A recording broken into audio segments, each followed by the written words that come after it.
La question que je reçois, ou en fait plutôt le commentaire que je reçois le plus souvent dans les, je dirais, 2 dernières semaines, c'est: «Nathalie, comment ça se fait que je sais quoi faire, mais qu'à tous les étés, je dérape? À tous les étés, je m'abandonne été après été et ben, c'est la catastrophe le 1er septembre. Comment ça se fait?»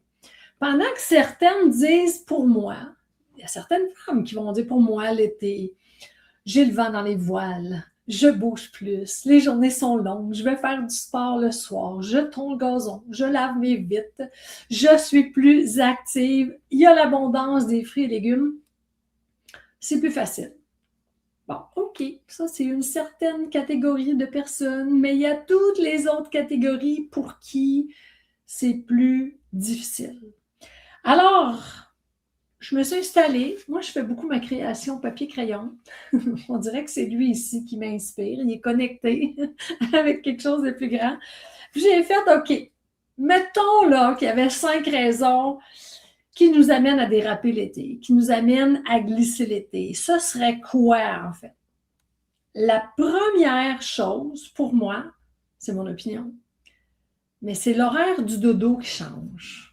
Êtes-vous comme ça? Vous, les journées sont plus longues. On se couche plus tard là, l'été. On ne peut plus rentrer dans la maison. Ça, c'est fatigant.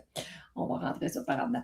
On ne veut plus rentrer dans la maison. Il faut rentrer. Là, il y a le rituel du dodo, la douche, etc. Ça nous amène à nous coucher plus tard. Mais le soleil se lève de bonne heure le matin. Ça nous amène des fois à se lever plus de bonne heure. Ça fait que, puis on a vu la semaine passée, je vous ai fait une vidéo spécifique pour le sommeil pour vous démontrer que ça devrait être l'endroit que vous devriez regarder en premier.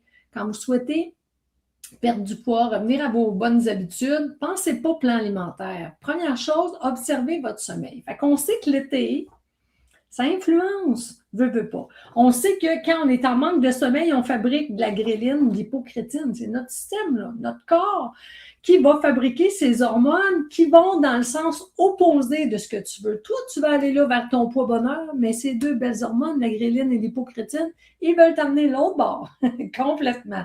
OK? Pourquoi? Ils augmentent ta faim, ils augmentent ton attirance pour les aliments riches en gras et en sucre, ralentit ton métabolisme basal qui dépense des calories aux 24 heures, là, pendant même que tu dors. Ça veut dire que c'est pas gagnant. Hein? C'est pas gagnant. Fait que la première raison pour laquelle souvent on va déraper l'été, 1, l'horaire des dodos. 2, l'horaire des repas. On bousille notre horloge interne pour nos repas, en fait. Fait que on saute des repas. La fin de semaine, des fois, ça peut arriver, même on se lève plus tard. Ou, vu qu'on se couche plus tard le soir, ça prend une collation parce que là, on a un peu faim, on a une fringale. Ça fait qu'on grignote tout le temps. On a des tentations tout le temps. Ça amène des fringales incontrôlables aussi. Fait que c'est la deuxième chose qui rend le mode de vie sain plus difficile l'été. Troisième chose, les papilles gustatives. Quand on mange un petit peu plus de sucre qu'à l'habituel, nos papilles deviennent, moi je dis tout le temps le mot encrassé de sucre, mais je sais que c'est pas un bon mot. C'est plus engourdi par le sucre. C'est plus saturé par le sucre et ça impacte notre goût. Ma mère, qui était jusqu'à il y a quelques semaines une bébête à sucre pour laquelle ça y prenait, je me suis dit, je ferai une vidéo avec elle d'ailleurs, ça y prenait son dessert à tous les repas, midi et soir. Puis à un moment donné, j'ai laissé chez elle du yogourt grec nature. Elle a essayé de goûter à ça et les yeux sont sortis de la tête tellement que c'était amer. Les orteils ont retroussé. Puis elle a fait, elle a regardé la date. Elle a dit, pourtant, la date est bonne. Mais pourquoi? C'est parce qu'à cette époque-là, elle mangeait des gâteaux, des petits bonbons qui traînaient sur les tables un peu partout. Alors, c'est sûr que nos papilles sont saturées de sucre. Alors, elles ont besoin de sucre. Quand tu goûtes quelque chose qui n'est pas sucré, c'est pas bon. Mais la beauté, c'est que des papilles gustatives, ça se régénère. Les papilles gustatives se régénèrent environ aux 12 jours. Donc, si pendant 12 jours, tu t'éloignes du sucre, tes papilles se sont nettoyées et tout d'un coup, par exemple, pour ma mère, ah, il est moins méchant, le petit yogourt grec nature.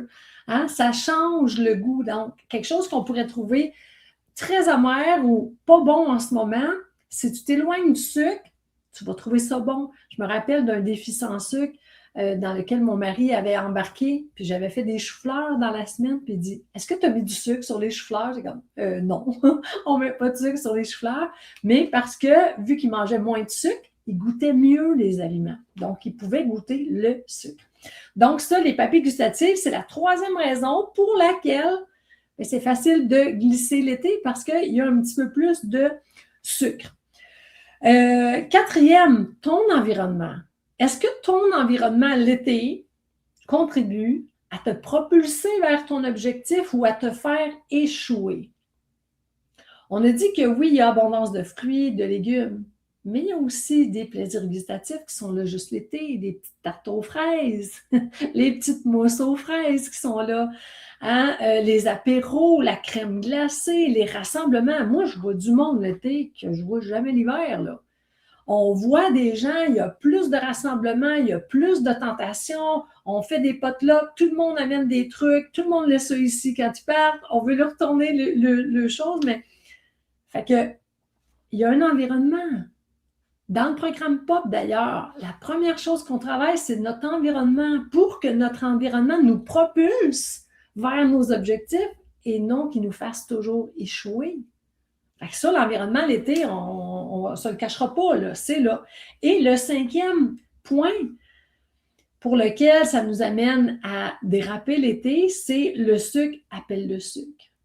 Le sucre, c'est une dépendance. Donc, s'il y a des rassemblements, tu manges du sucre, tu manges du vin qui va être plus sucré parce que c'est pas ton vin, tes amis amènent du vin, tout ça, bien, le sucre appelle le sucre. Donc, ça réveille ta dépendance.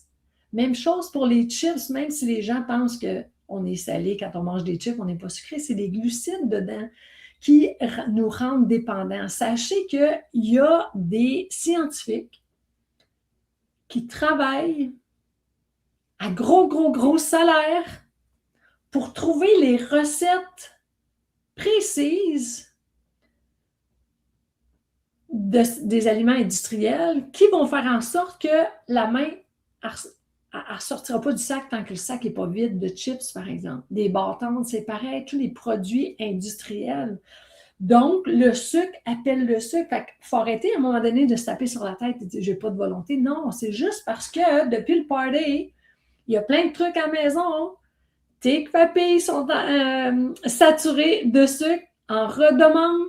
Ça a réveillé le circuit de la récompense dans ton cerveau. C'est une dépendance au même titre que la drogue. C'est difficile de se sortir de ça. Donc, la première chose que je souhaiterais que tu fasses, c'est d'abord d'arrêter de te taper sur la tête, arrêter de dire que tu n'as pas de volonté, puis que tu n'as rien compris. Il y a des raisons qui font que c'est normal de glisser. Okay? Ça, c'est la première chose. Arrête de te taper sur la tête. Deuxième chose, fais juste respirer. Respirer. Enlève cette pression-là. De vouloir tout réparer tout de suite, de vouloir tout effacer, ça viendra. Mais pour le moment, fais juste respirer. La troisième chose, je te dirais, observe-toi. Dans un premier temps, fais juste observer. Ah, c'est vrai, je grignote le soir. Ah, c'est vrai, j'ai la nourriture plus sucrée. Fais juste t'observer, soit dans un mode d'observation, avec bienveillance, bien sûr, pas pour te culpabiliser, mais juste pour comprendre. C'est important de comprendre qu'est-ce qui se passe. Parce qu'aller dans la culpabilité, aller dans la honte, ça nous enlève nos moyens. Hein? Ça nous enlève nos moyens. Si on veut reprendre la maîtrise de soi, on arrête de se taper dessus, on respire, puis on s'observe. Et ça va faire la différence. Alors voilà, d'ici à notre prochaine communication, ayez le courage de respirer. Il n'y a pas le feu, là. C'est pas la catastrophe, même si c'est ça, peut-être, en ce moment, que vous avez l'impression à l'intérieur de vous, c'est pas la catastrophe. C'est juste une expérience que vous avez vécue. Le prochain été sera différent. J'en suis convaincue. Je vous embrasse. À bientôt.